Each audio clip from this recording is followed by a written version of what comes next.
Selamat datang di channel saya, channel AB Abdurrahman. Maaf ya, eksis dulu. Ini dia foto-foto saya dengan menggunakan seragam. Dan inilah dia jajaran pemerintah desa. Assalamualaikum warahmatullahi wabarakatuh. Salam sejahtera bagi kita semua. Alhamdulillahirrabbilalamin, hari ini kita masih dalam keadaan sehat walafiat. Mudah-mudahan teman-teman saya dan semuanya selalu diberikan kesehatan. Amin ya Allah ya Rabbal Alamin.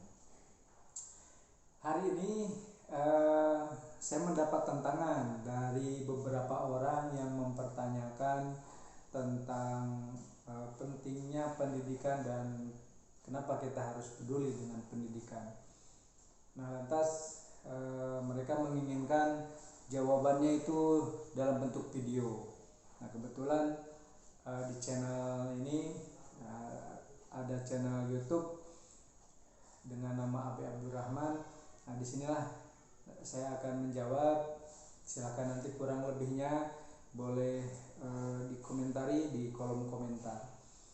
Tapi sebelum saya menjawab pertanyaan-pertanyaan yang datang dari saya, barangkali yang belum subscribe ini silakan subscribe terlebih dahulu agar tidak ketinggalan video-video yang nanti saya akan bagikan sekilas tentang seluruh program kegiatan di Pemdes Ciender dan video-video lain yang akan saya bagikan dengan tema banyak, misalnya sekarang pendidikan, nanti bisa jadi tentang ekonomi, nanti bisa jadi tentang sosial, nanti bisa jadi tentang budaya. Dan ini pun kebetulan ada yang mempertanyakan kepada saya tentang pendidikan. Ini artinya pendidikan dan pentingnya pendidikan itu, terus haruskah kita peduli? Nah, itu banyak ada yang beberapa orang yang bertanya. Nah, saya akan berusaha menjawab tentang pertanyaan-pertanyaan yang banyak orang melontarkan terkait pertanyaan tadi. Tapi ingat, sebelum saya menjelaskan, ini yang belum subscribe silahkan di subscribe terlebih dahulu. Mudah-mudahan ini yang subscribe selalu diberikan kesehatan, dimudahkan urusannya, dilancarkan rezekinya. Amin ya Allah ya Rabbal Alamin.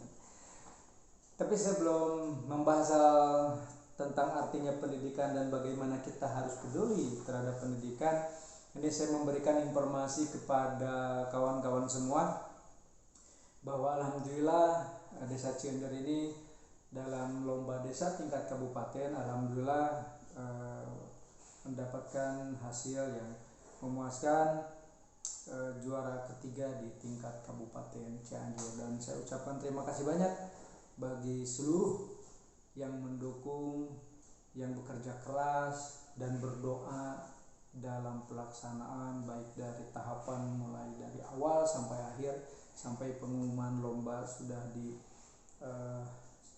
dibacakan atau sudah diketok palu. Alhamdulillah Ciender masuk pada 3 besar di Kabupaten Cianjur. Alhamdulillah.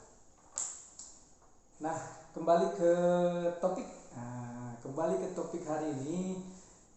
Topik hari ini terkait dengan pertanyaan yang dilontarkan kepada saya. Ini tadi terkait tentang artinya pendidikan dan bagaimana kita harus peduli dengan pendidikan. Nah, bagi saya dan menurut saya, ini pendidikan sangat penting. Pendidikan sangat penting dan kita harus peduli dengan pendidikan. Harus peduli. Seluruh lapisan masyarakat, seluruh warga ini harus peduli dengan pendidikan.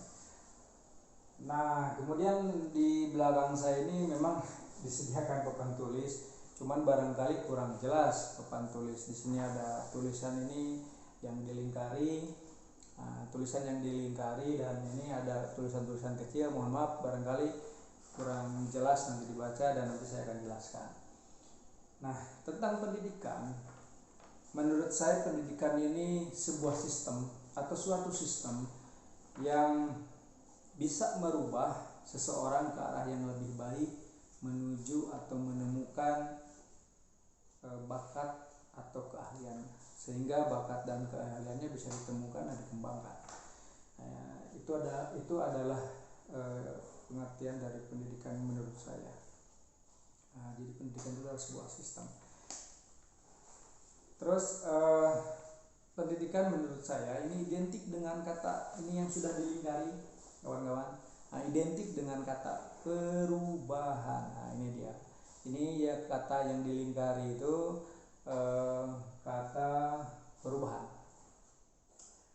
Jadi pendidikan menurut saya ini identik dengan kata perubahan. Kenapa identiknya dengan kata perubahan? Karena memang seseorang ketika melaksanakan, menjalani pendidikan itu pasti mengalami perubahan dan harus mengalami perubahan. Indikator dari perubahan tersendiri, misalnya contoh nih, asalnya misalnya kita memiliki anak, terus kita sekolahkan yang tadinya tidak bisa membaca, tidak bisa menghitung, tidak bisa menulis. Nah, akhirnya ketika kita berikan pendidikan, itu bisa membaca, bisa menulis, dan bisa menghitung. Nah, itu salah satu contoh perubahan terkait pendidikan. Terus apalagi indikatornya selain yang tadi? Selain yang tadi, setelah anak ini misalnya anak SMP atau SMA kan sudah bisa baca dan menghitung. Nah, dia ketika melanjutkan pendidikan, dia harus paham, harus bisa dan harus paham tentang apa yang dia pelajari. Apalagi pendidikannya yang lebih tinggi lagi, itu harus lebih mahir. Nah, ketika sudah pada tingkatan mahir, dari tidak bisa menjadi bisa, dari bisa menjadi paham, dari paham menjadi mahir. Dan kewajiban kita semua ketika selesai menempuh pendidikan, ketika selesai mengenyam pendidikan, walaupun dalam pendidikan belajar ini tak boleh berhenti. Nah, salah satu kewajiban kita adalah bagaimana hasil dari pendidikan itu bisa diimplementasikan kepada semua orang. Jadi setelah menempuh pendidikan, bagaimana pengetahuan-pengetahuan yang sudah didapatkan ini bisa diimplementasikan dan bisa bermanfaat bagi orang lain. Nah, begitu. Berikutnya, selain tadi indikator, tadi tidak bisa menjadi bisa menjadi paham, menjadi mahir, dan harus mengimplementasikannya. Ini ada beberapa hal yang memang harus diketahui bersama, bahwa ketika dalam menempuh pendidikan itu ada beberapa faktor yang memang bisa mempengaruhi seseorang dalam menjalani pendidikannya. Nah, apa saja hal-hal yang bisa mempengaruhi seseorang dalam menjalani atau menempuh pendidikannya? Faktor yang pertama adalah motivasi diri. Nah, ini sangat penting. Motivasi diri ini bagi orang yang sedang menjalani atau menempuh pendidikan.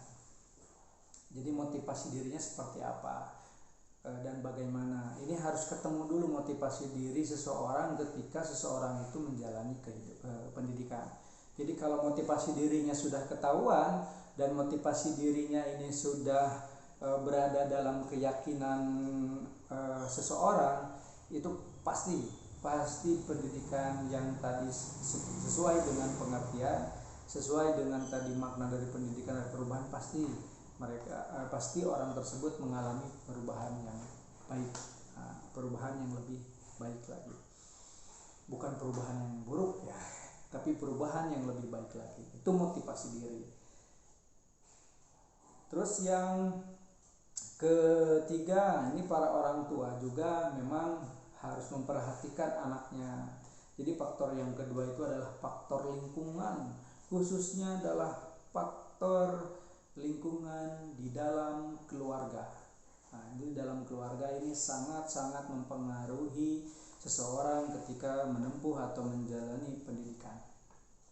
Nah, di dalam keluarga, para orang tua ini harus bisa memahami bakat atau kira-kira ini anak ini bakatnya seperti apa. Karena kan kita sering atau pasti tahu atau pasti bisa menggambarkan, oh ini anak ini sukanya begini dan sebagainya, itu bisa tergambar seiring berjalannya waktu dan nanti akan kelihatan bakatnya ini kira-kira kemana gitu anak ini dan sebagainya. Ini perhatian orang tua sangat penting.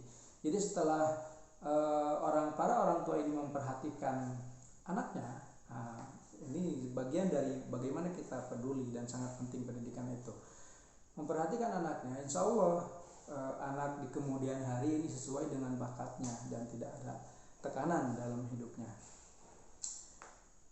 Kemudian kalau misalnya hari ini keluarga, ini faktor utama barangkali ya, keluarga misalnya tidak mengetahui perkembangan anak atau tidak mengetahui tentang bakat dan sebagainya, misalnya orang tuanya cuek terhadap anaknya, ini juga bagi saya ini berbahaya. Karena ketika anak cuek, ini anak akan tidak akan terarahkan sesuai dengan bakatnya, atau bisa jadi ketika si anak ini tidak diperhatikan oleh keluarganya, ini bisa terpengaruh oleh faktor lingkungan lain, yaitu faktor lingkungan teman bermain. Nah, para keluarga juga, para orang tua juga harus mengetahui teman sebaya atau teman-temannya ini seperti apa dan bagaimana, karena teman bermain ini akan mempengaruhi anak-anak kita seperti karakter dan lain sebagainya, itu pasti mempengaruhi. Jadi harus mengetahui ini teman-temannya yang bermain dengan anak kita seperti apa dan bagaimana.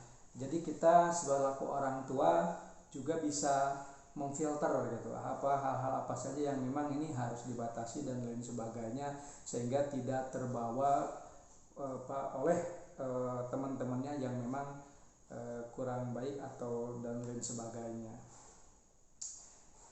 Nah, kemudian selain tadi faktor keluarga yang mempengaruhi, yang kedua tadi faktor teman bermain, nah ini faktor lingkungan masyarakat.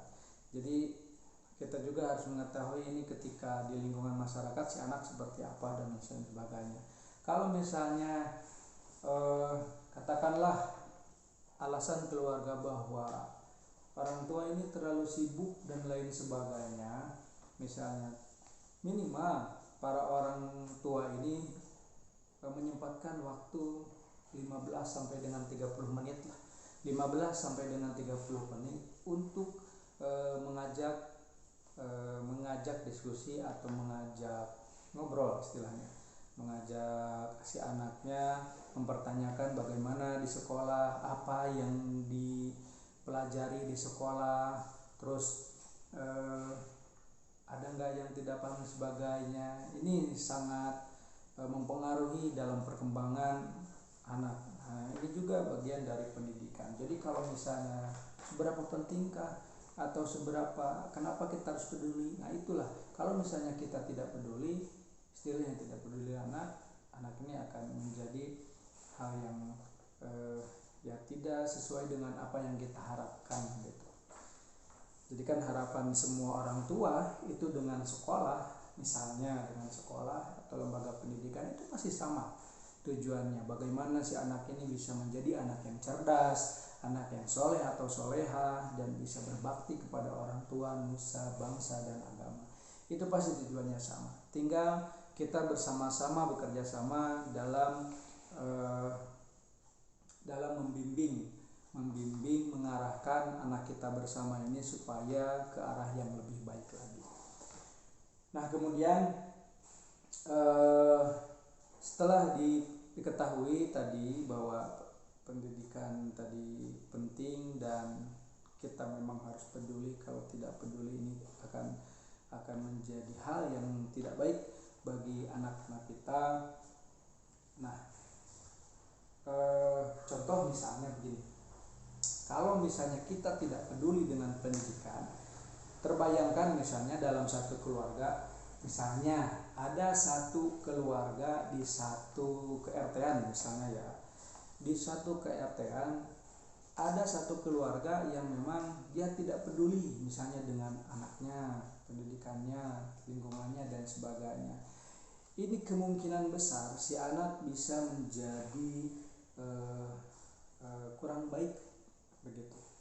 Jadi tidak akan ada perubahan yang diharapkan karena memang tadi harapan kita sama bahwa si anak ini bisa menjadi lebih baik lagi. Nah, tadi kembali ke makna pendidikan atau perubahan. Jadi ketika kita tidak memperdulikan, kita cuek dan sebagainya terhadap anak atau siapapun, tetangga, keluarga misalnya, kita cuek, ini sangat membahayakan karena perubahannya tidak akan sesuai dengan apa yang kita harapkan. Nah, itu yang paling yang paling tidak diinginkan karena semua pasti ingin sesuai dengan harapan. Nah, ketika misalnya si anak tidak ada perubahan, di satu KRT-an ada satu keluarga yang tidak peduli, ini maka berpotensi ketika si anak itu tidak ada perubahan, dia pasti akan menjadi seseorang yang karakternya minimal dalam sikap dia tidak menjadi lebih baik. Nah, ini yang jadi bahaya. Kalau sikapnya sudah menjadi tidak lebih baik, ketika dibiarkan, ini akan menjadi suatu kebiasaan yang nantinya akan sulit dirubah. Bukan tidak bisa dirubah, tapi sulit dirubah. Karena kebiasaan ini sesuatu yang melekat pada diri. Jadi sebelum melekat, kita harus memperhatikan agar kebiasaan buruk ini tidak melekat pada diri si anak. Kemudian ketika kita tidak peduli, nah maka apa yang diharapkan atau dicita-citakan si anak kan akan pudar. Akhirnya ketika dewasa, si anak ketika beranjak dewasa, remaja dan sebagainya, ini akan menemukan hal sesuatu yang merasa bingung. Akhirnya merasa bingung, entah apa yang harus dilakukan dan lain sebagainya. Dan terus seiring berjalannya waktu, dia terus berkembang menjadi orang yang dewasa, akhirnya kan menikah dan sebagainya, terdesak oleh kebutuhan. Nah, kalau seseorang sudah terdesak oleh kebutuhan, jadi kemungkinan besar melakukan hal-hal yang tidak baik ini berpotensi bisa terjadi.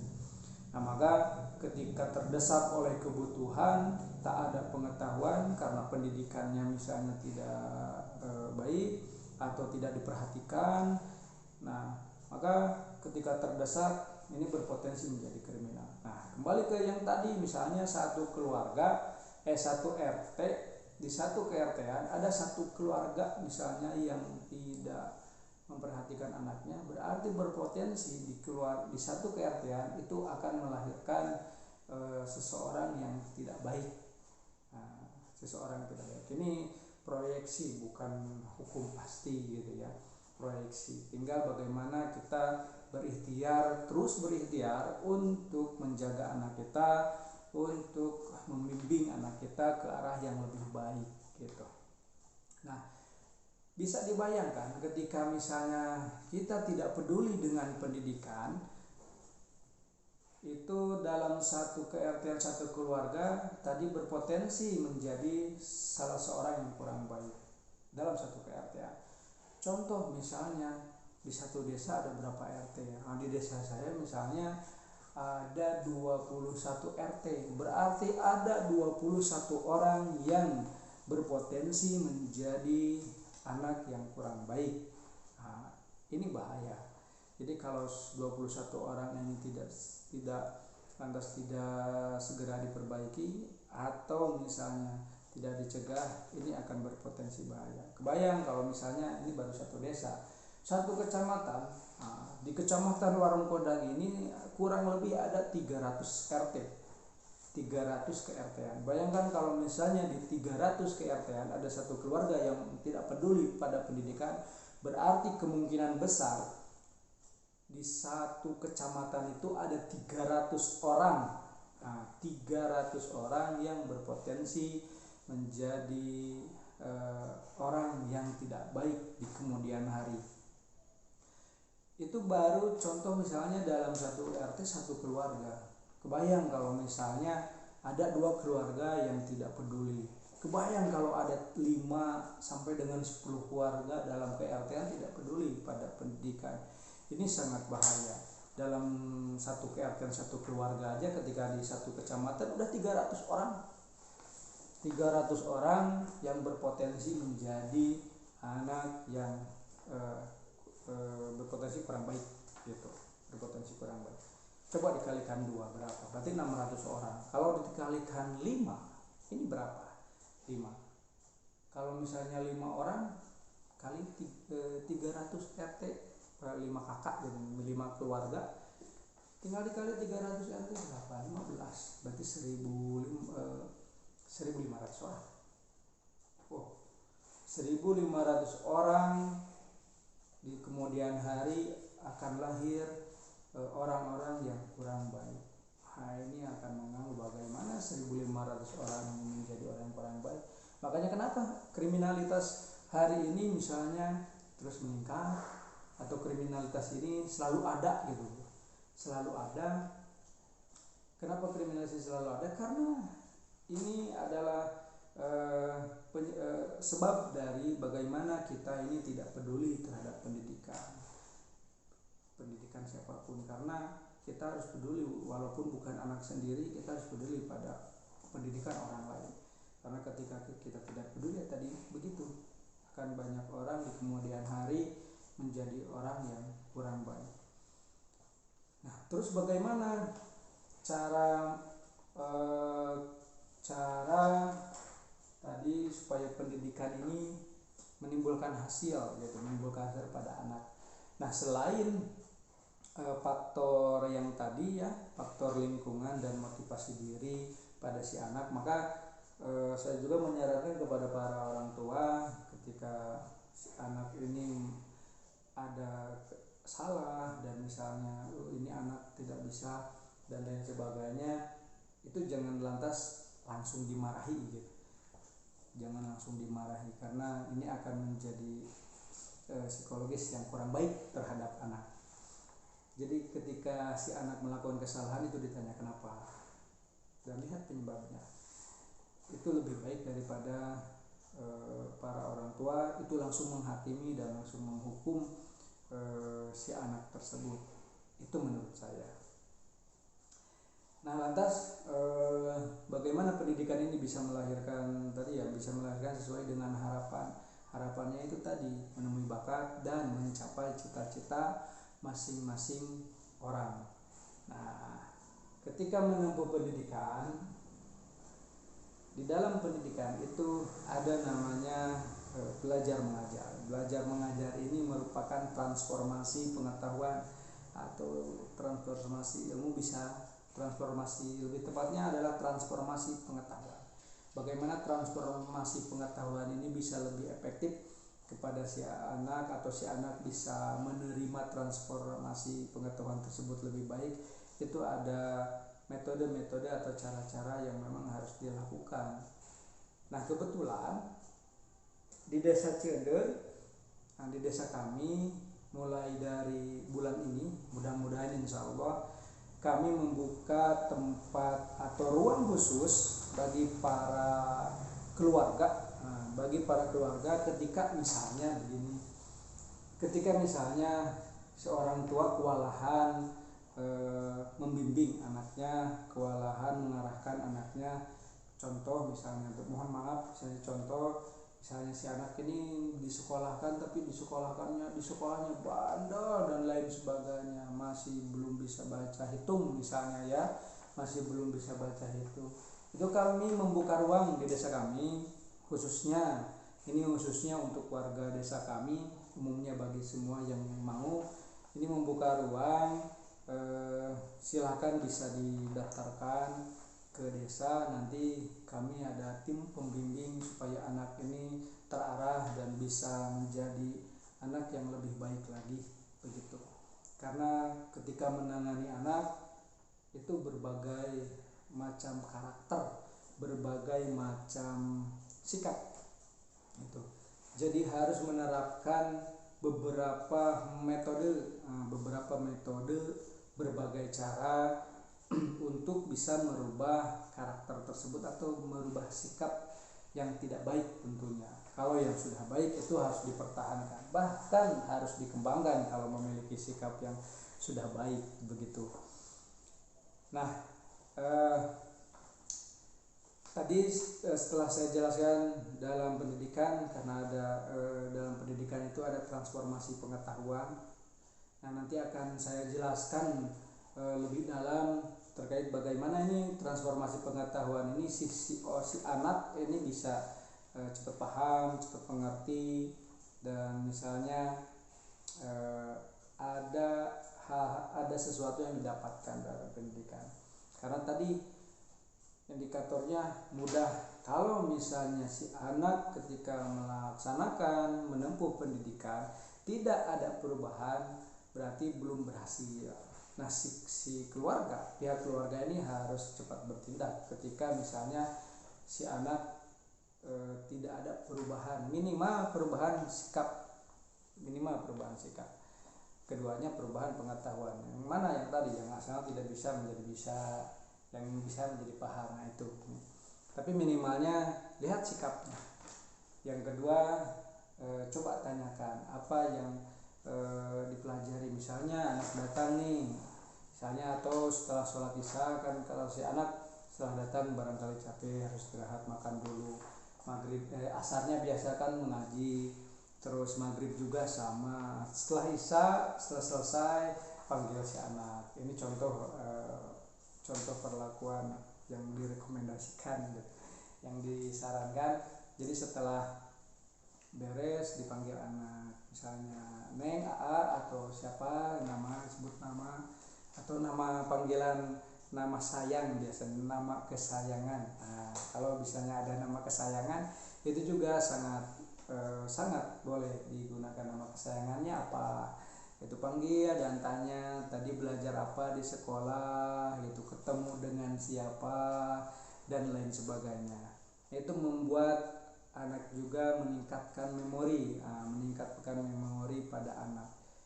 Dan kita juga selaku orang tua bisa mengetahui, oh ternyata setelah anak pulang ini dari sekolah, oh ternyata dia belum bisa menjelaskan apa yang dia dapatkan. Berarti si orang tua ini harus bertindak cepat. Jangan bertindaknya memarahi atau sampai dengan kekerasan, tapi dengan cara-cara yang lebih elegan, cara-cara yang lebih halus gitu, untuk menangani si anak tersebut. Ketika ditanya, dia tidak menjawab gitu. Jadi nanti akan ada pembahasan khusus masalah tadi ya, metode belajar, terus bagaimana menangani sikap dan lain sebagainya. Dan jika teman-teman misalnya ada yang mau ditanyakan terhadap pendidikan, tadi sudah diketahui ya, kesimpulannya bahwa pendidikan ini identik dengan perubahan. Jadi indikatornya sederhana. Jadi ketika seseorang menempuh menjalani pendidikan, lihat perubahan apa yang didapatkan oleh orang tersebut atau anak tersebut. Kalau misalnya tidak ada perubahan, ini harus dipertanyakan, tanda tanya, dan itu harus diperbaiki dan wajib dievaluasi. Kalau misalnya mengharapkan anak kita, generasi kita menjadi lebih baik ke depannya. Kemudian selain perubahan, tadi pengertian dari pendidikan ini adalah suatu sistem yang bisa merubah seseorang menuju atau menemukan bakat keahliannya. Nah, itu yang bisa saya sampaikan, itu ya kesimpulannya. Dan tadi juga sudah disampaikan bagaimana ketika kita tidak peduli dengan pendidikan, itu kemungkinannya bukan bahwa itu misalnya ada yang membantah belum tentu dan sebagainya. Ya, belum tentu, tapi memang kemungkinan besarnya berpotensi ketika kita tidak peduli pendidikan, ya akan melahirkan kekacauan.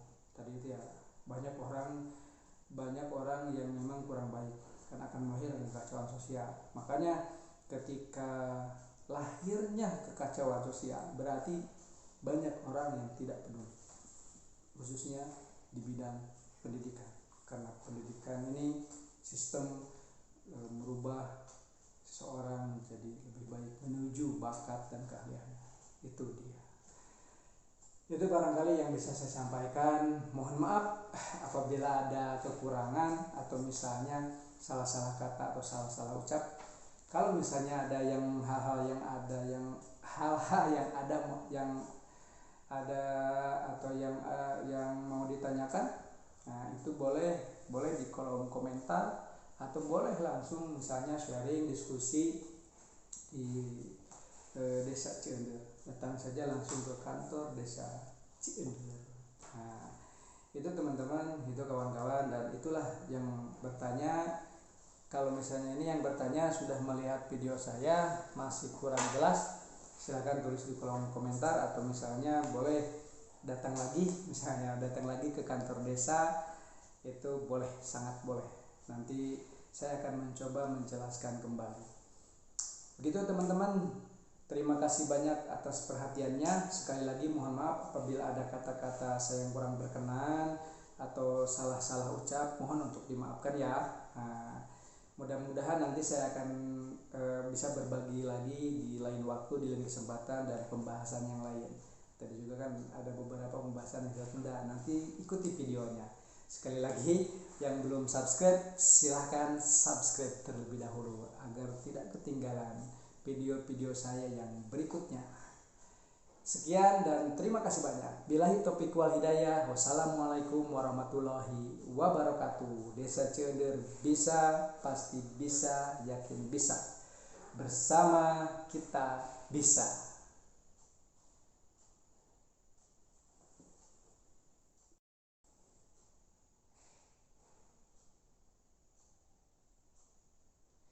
Nah teman-teman, setelah teman-teman barusan mendengarkan terkait tentang pendidikan, nanti saya akan lanjut lagi dengan temanya pendidikan, karena ada hal-hal lain juga yang nantinya akan saya sampaikan kepada kawan-kawan teman-teman semua.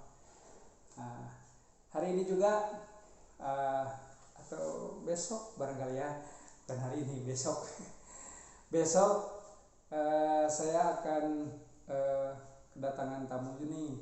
Kebetulan salah satu ada tokoh juga, ada juga yang memang profesinya juga sama dengan tergabung dengan pemerintahan desa. Jadi nanti akan mewawancarai orang-orang tersebut nanti yang akan datang. Jadi lanjutkan nonton videonya ya. Lanjutkan nonton videonya sampai habis. Nanti akan setelah barusan hari selanjutnya, nah ini video selanjutnya setelah ini, itu saya akan mewawancari dua orang terkait dengan pertanian,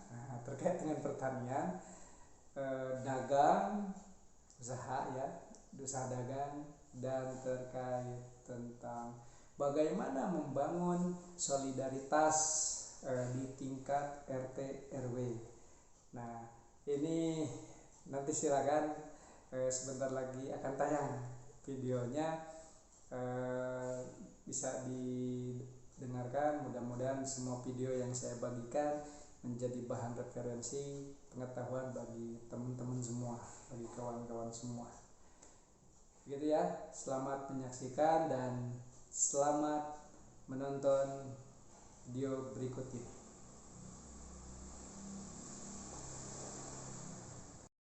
Nah, ini dia teman-teman. Jadi sebelum nanti berbicara tentang pertanian, ini merupakan sawah-sawah atau lahan-lahan pertanian yang ada di wilayah Desa Ciender. Nah, ini merupakan lahan-lahannya. Jadi tonton sampai habis.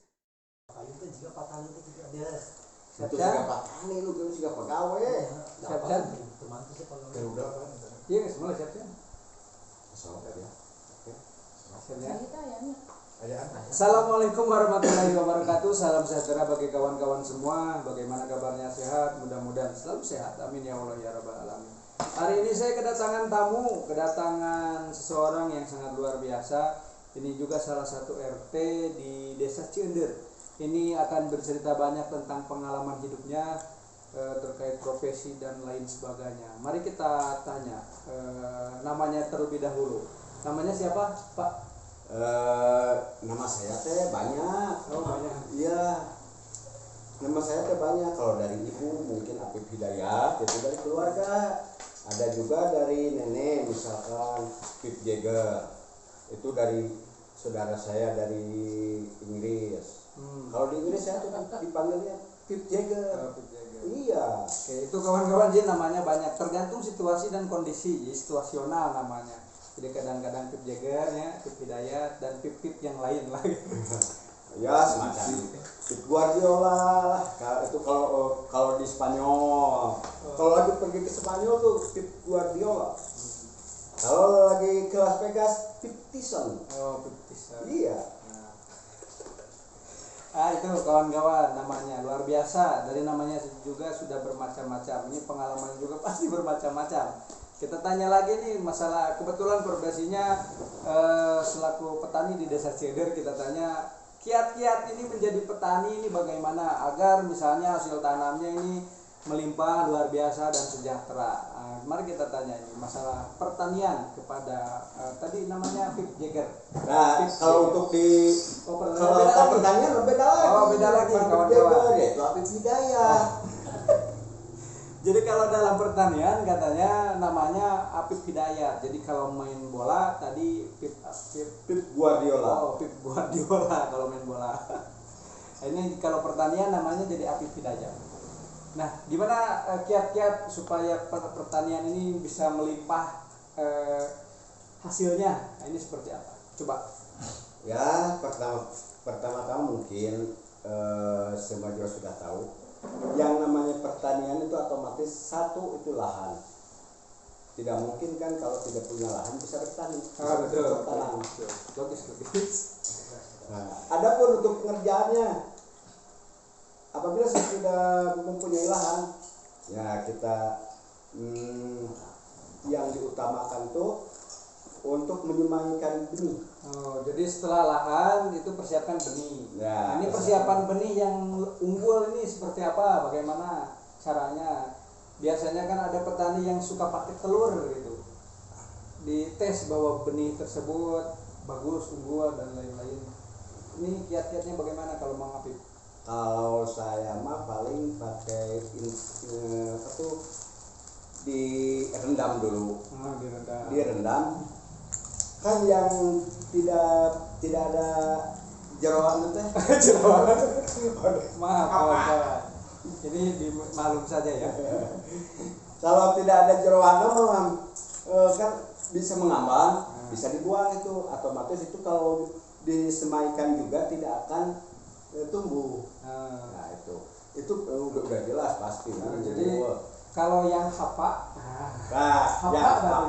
yang hapa itu di air mengambang. Kalau yang ada benih bagus itu tenggelam di air. Yeah. Nah itu kiat-kiatnya untuk cara pemilihan benih kawan-kawan. Jika kawan-kawan ini ingin menjadi seorang petani, terus direndam 2 hari.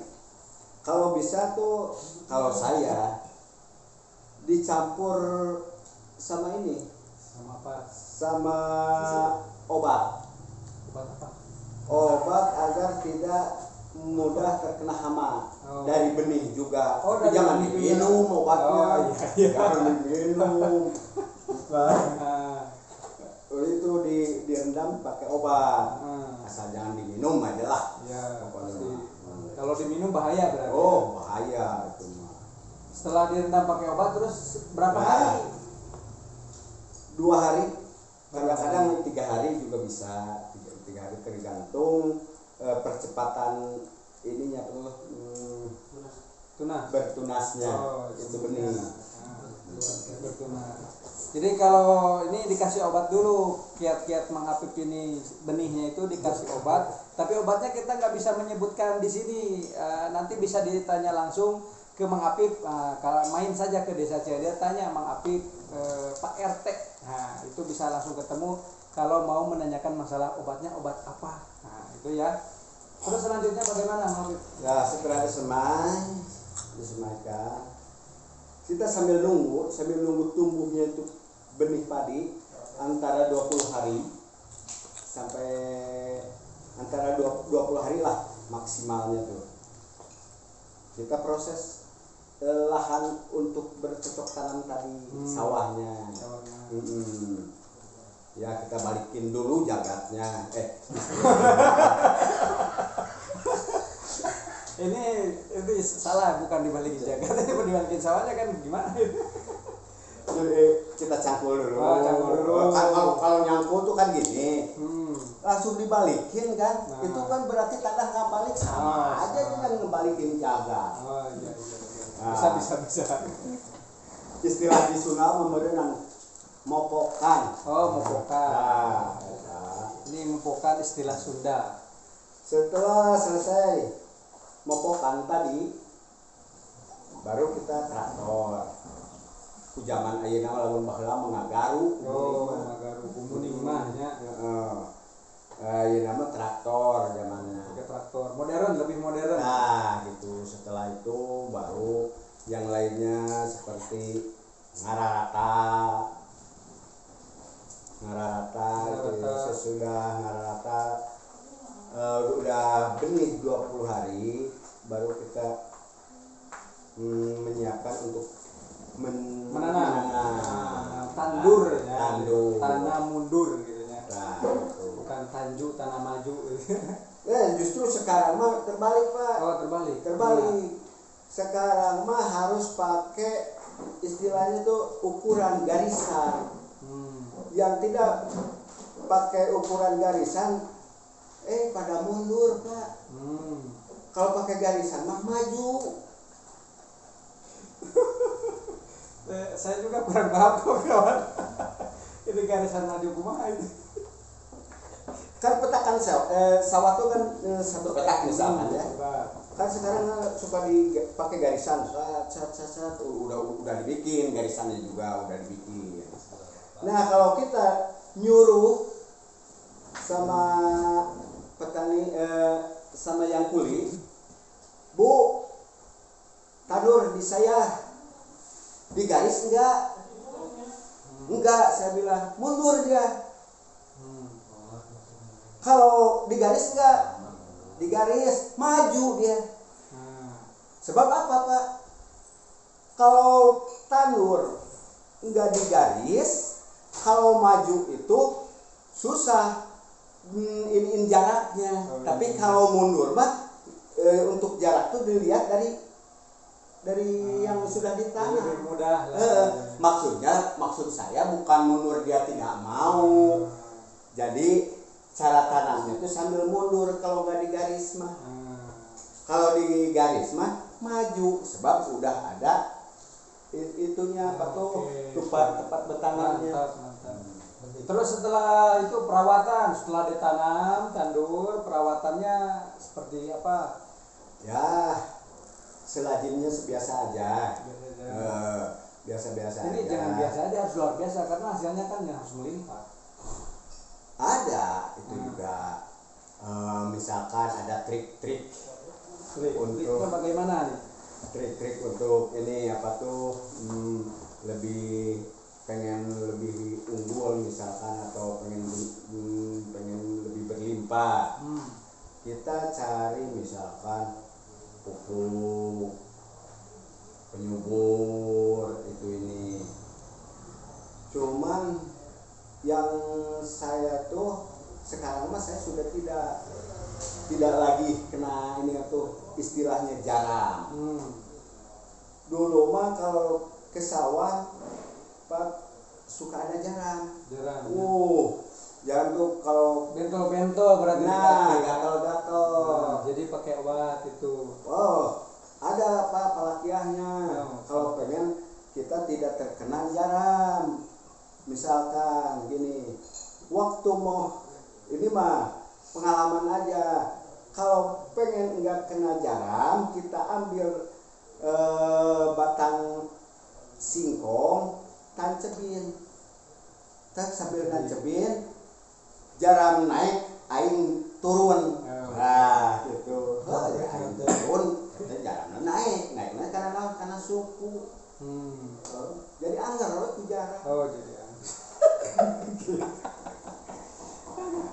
ini mohon maaf kawan-kawan, jadi bahasanya agak campur, kadang Sunda, kadang Indonesia, ya beginilah. Di desa kami semua bahasa digunakan, bahasa Indonesia oke, bahasa Sunda bahasa Sunda juga oke. Jadi hari ini campuran bahasanya. Jadi kalau teman-teman tadi obat penyuburnya apa, obat dan lain sebagainya apa, ini tinggal tanya saja. Kami tidak bisa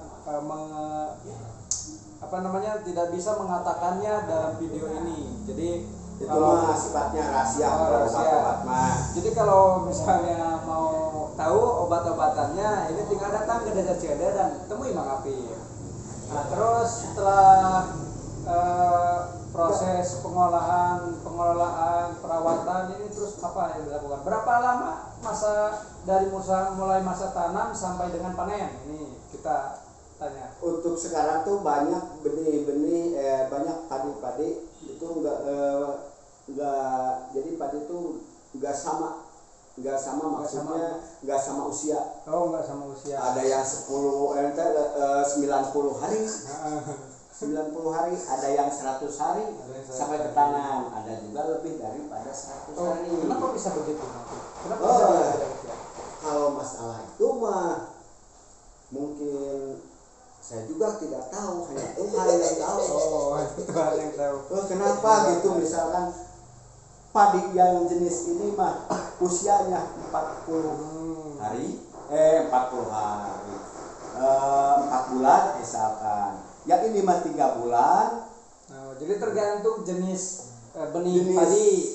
Itu kawan-kawan, jadi tergantung jenis benih padi juga. Jadi mempengaruhi masa panen di dalam pertanian. Jadi kalau jenisnya A, ini masa panennya sekian. Seperti pandan wangi yang ada di Kabupaten Cianjur, menjadi ciri khas Kabupaten Cianjur, khususnya di Warung Kondang, itu jarak panennya 6 bulan. 6 bulan ya. 6 bulan. Nah, ini 6 bulan. Kalau pandan wangi jarak tanamnya dari mulai proses pengolahan, perawatan dan sebagainya itu dari menanam sampai dengan masa panen itu jaraknya 6 bulan.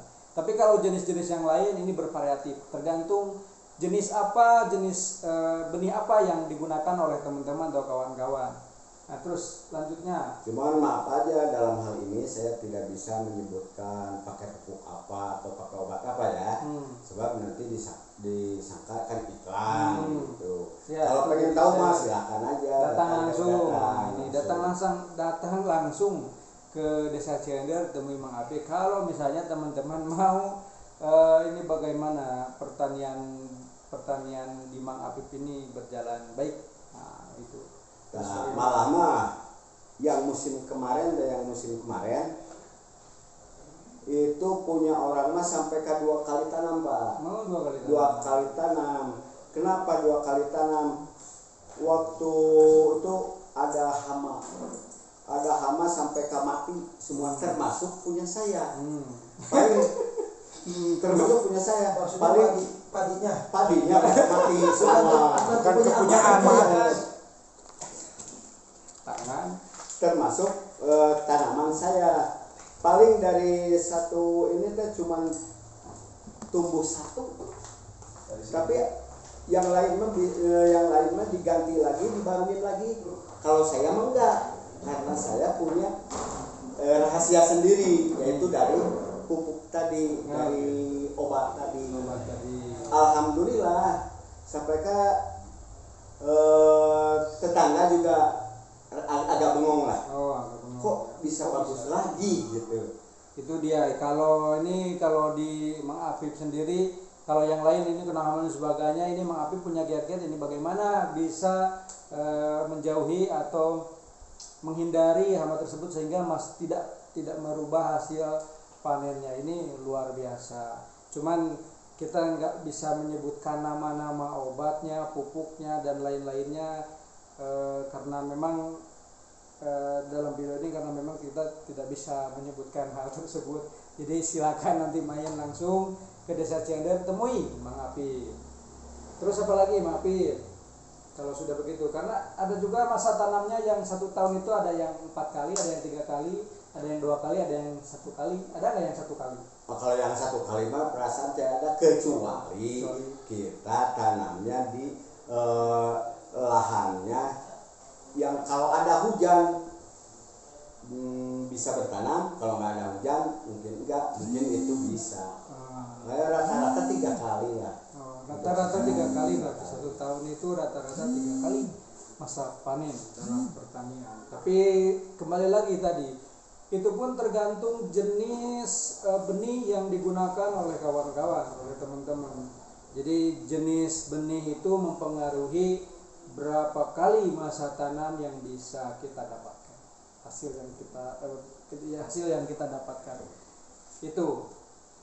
Nah, setelah selesai pertanian tadi sudah dijelaskan panjang lebar masalah mulai dari persiapan lahan, persiapan benihnya, jenisnya mau apa itu terserah kawan-kawan, pemilihan pupuk, obat dan sebagainya itu bisa nanti dikonsultasikan atau ditanyakan kepada Mang Apip langsung main ke Desa Ciender.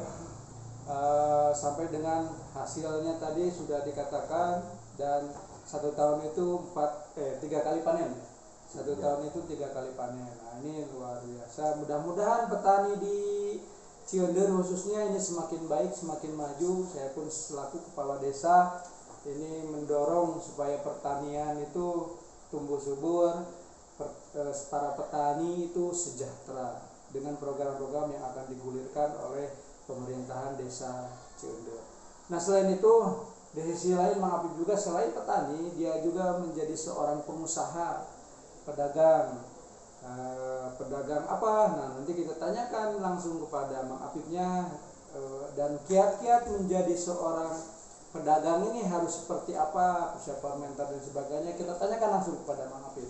Nah, ini Mang Apip juga salah satu pengusaha pedagang di Desa Ciender. Ini Mang Apip dagang apa? Kalau dagang untuk sekarang mah ya dagang makanan anak-anak lah. Makanan anak. Kalau untuk dagang saya tuh sebenarnya hanya mengembangkan bakat. Mengembangkan bakat? Bakatku butuh. Oh. Bakatku butuh. Kirain bakat wirausaha. Bakatku butuh ternyata. Ini memang kalau berbicara bakatku butuh, semua orang pasti terdorong, semua orang pasti bergerak kalau berbicara bakatku butuh. Betul kan kawan-kawan? Kita lanjutkan lagi. Silakan lanjutkan Pak Apip. Selain bakatku butuh, ini bagaimana kiat-kiatnya, apa yang dipersiapkan oleh seorang pedagang? Yang kiatnya untuk seorang pedagang itu satu, harus bermental baja. Bermental baja. Itu bagaimana itu bermental baja? Waduh, udah sebenarnya kalau di jalan itu yang namanya jualan, yang jualan pertama tuh malu, apalagi jualannya istilahnya kelas rendah lah, ibarat dagang asongan itu yang diutamakan untuk mental. Mental. Makanya karena mengembangkan bakatku butuh tadi, ya akhirnya jadi mental saya itu sih mental baja, dan kulitnya sih juga kulit harus badak gitu ya. Nah, jadi untuk sekarang mah saya tidak ada lagi yang namanya malu, misalkan yang namanya minder, nggak ada sekarang mah. Kalau awal-awal mah ya. Jadi kalau di awal-awal malu dan sebagainya, tapi itu harus dilawan ya. Harus dilawan kalau kita ingin maju. Nah, jadi begitu teman-teman. Jadi kata Mang Apip ini, kalau misalnya teman-teman mau menjadi seorang pedagang, wirausaha, mentalnya ini harus kuat. Apa yang harus kuat itu? Ketika teman-teman bergerak dari dari bawah dulu. Nah, ini yang memang sering orang tidak tahan dengan tekanan atau lingkungan sosial yang memang kayaknya ngomongin kita gitu ketika dagang, tapi padahal itu hanya cuma perasaan, dan ini harus dilawan rasa malu tadi, terus dilawan rasa malas ya Mang Apip ya.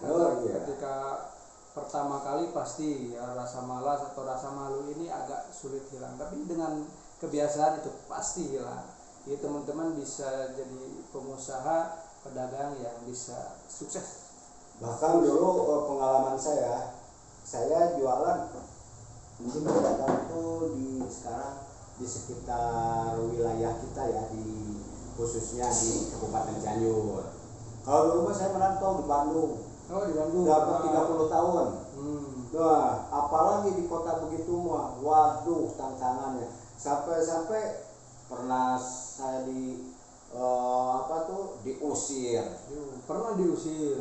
Pernah diusir bahkan, apalagi di pajak itu ini. Nah, di situ kita harus lawan, tapi lawannya bukan lawan dengan fisik. Misalkan bagaimana supaya dia simpati sama kita, berarti kita harus bisa mengikuti ritme mereka gitu. Ya akhirnya alhamdulillah waktu terminal di Kebon Kelapa sekarang kan pindah, sekarang mah ke ini lebih panjang.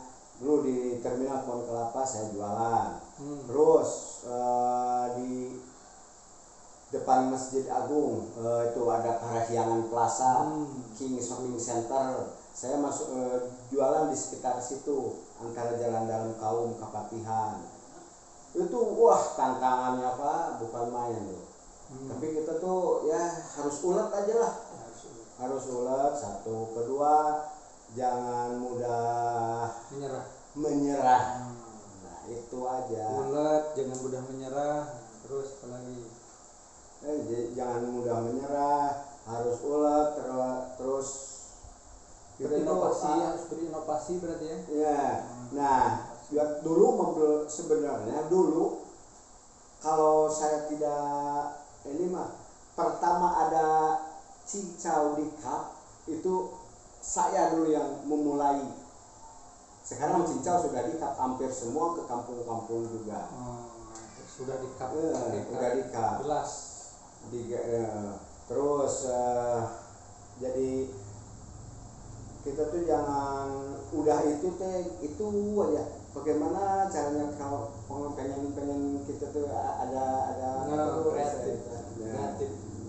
Ada peningkatan, ada itu ini. Pokoknya utamakan malah yang penting mah itu aja. Satu, jujur, mungkin dua, mental,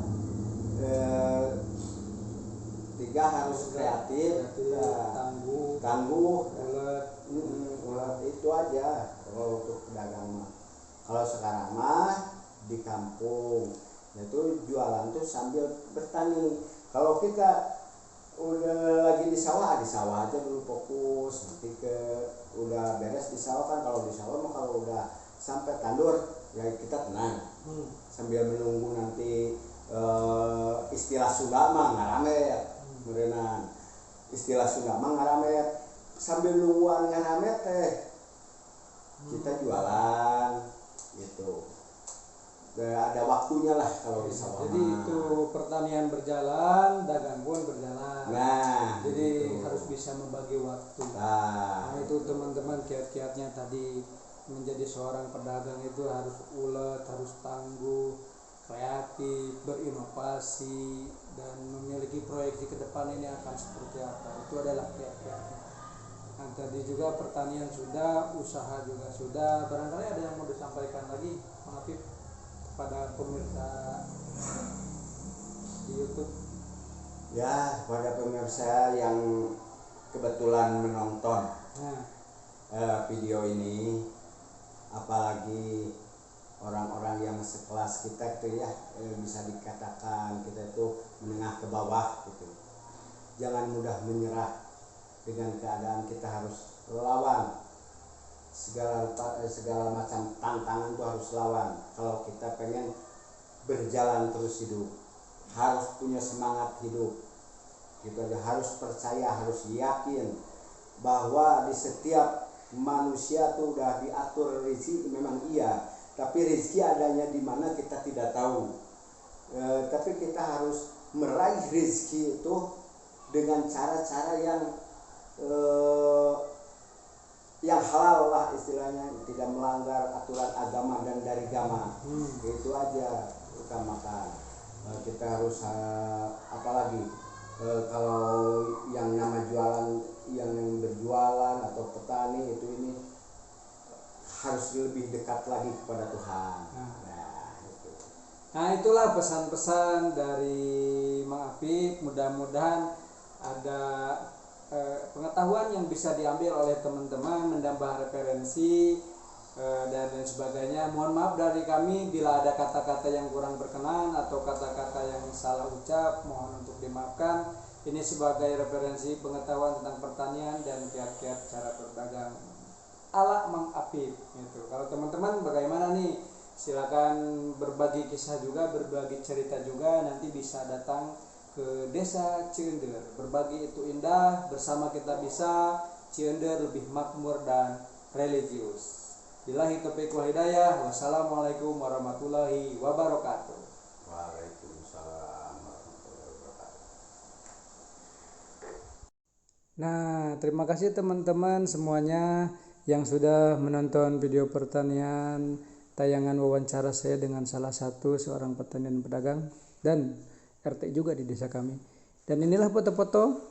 Ini merupakan foto-foto kebersamaan, solidaritas. Nah, ini foto-foto sebagian kebersamaan dan solidaritas di tingkat RT dan RW.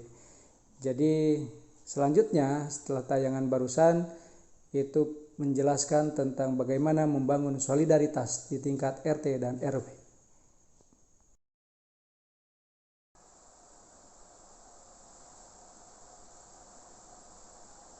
Nah, assalamualaikum warahmatullahi wabarakatuh. Salam sejahtera bagi kita semua.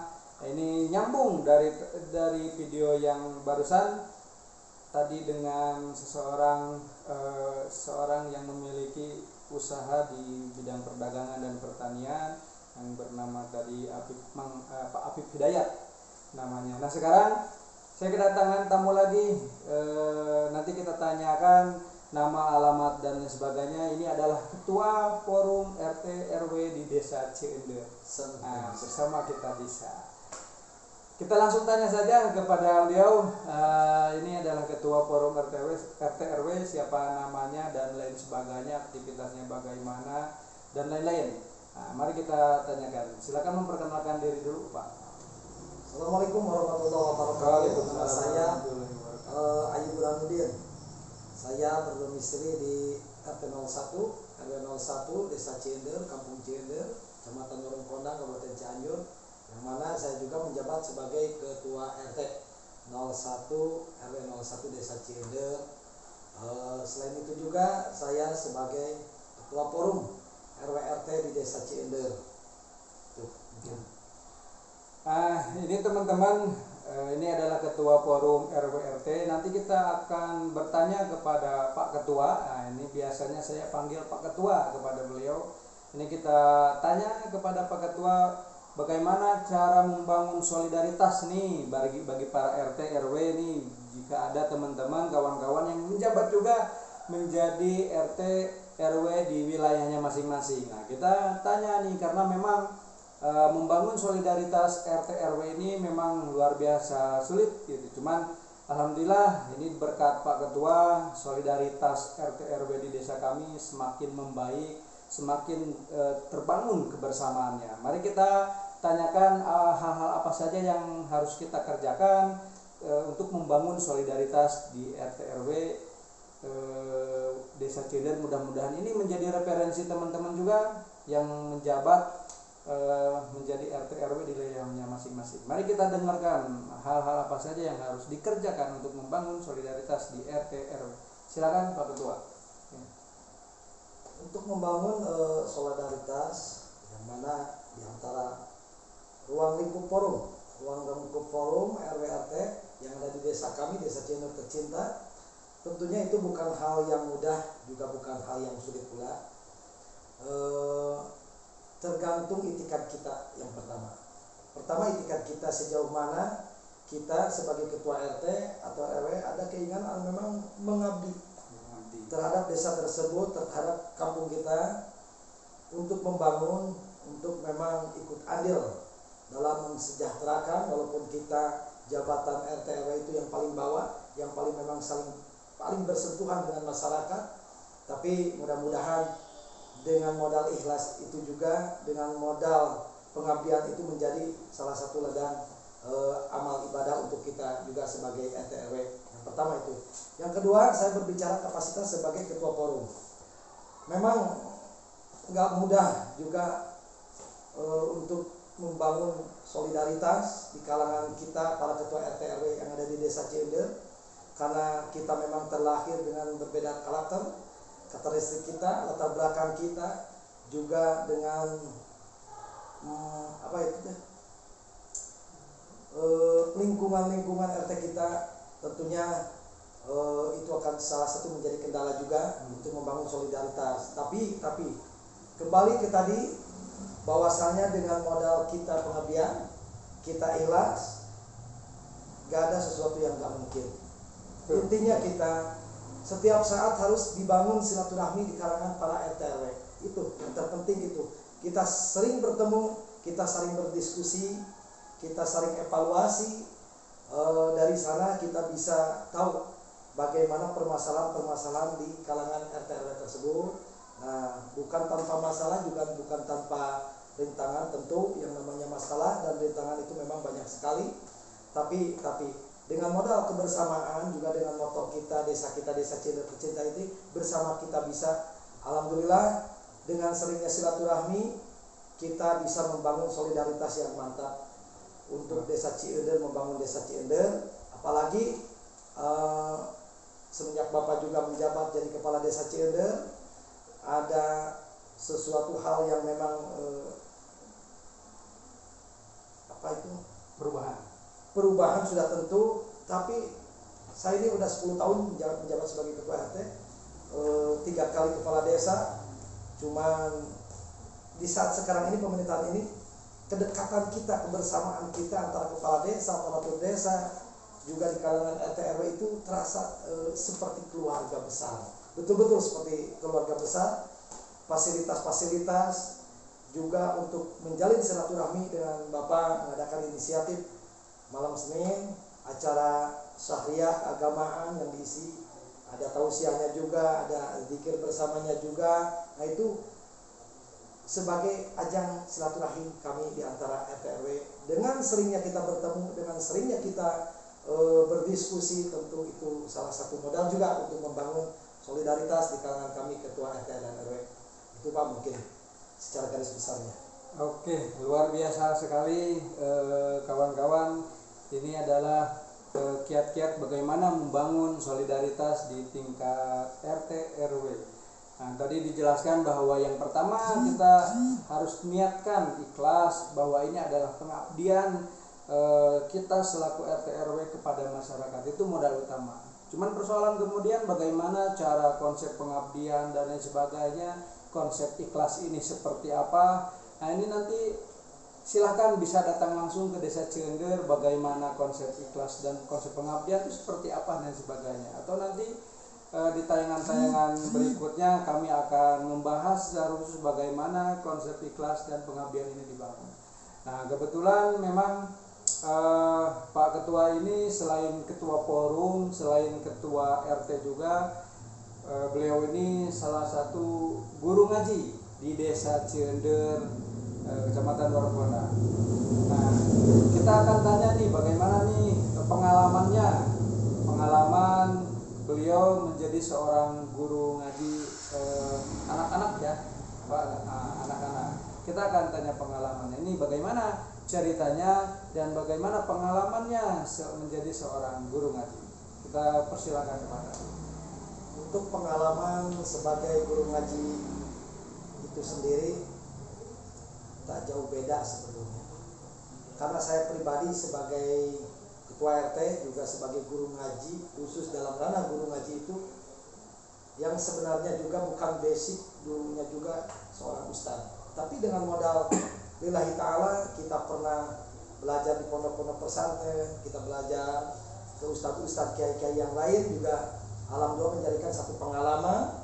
Dengan modal kita ingin mengamalkan, awalnya itu ada 4 orang anak, kurang lebih itu tahun 2008 mulai saya itu ngajar ngaji anak-anak. 2008 yang pertama masuk itu 4 orang, cuma 4 orang dari sana selama bertahun-tahun. Sekarang sampai 2021 alhamdulillah semakin bertambah, juga semakin menambah ilmu juga buat saya dari pengalaman aku, karena ketika kita mengamalkan ilmu itu walaupun sedikit, ternyata sebagaimana janji Allah Subhanahu wa taala, Allah menambahkan ilmu lagi.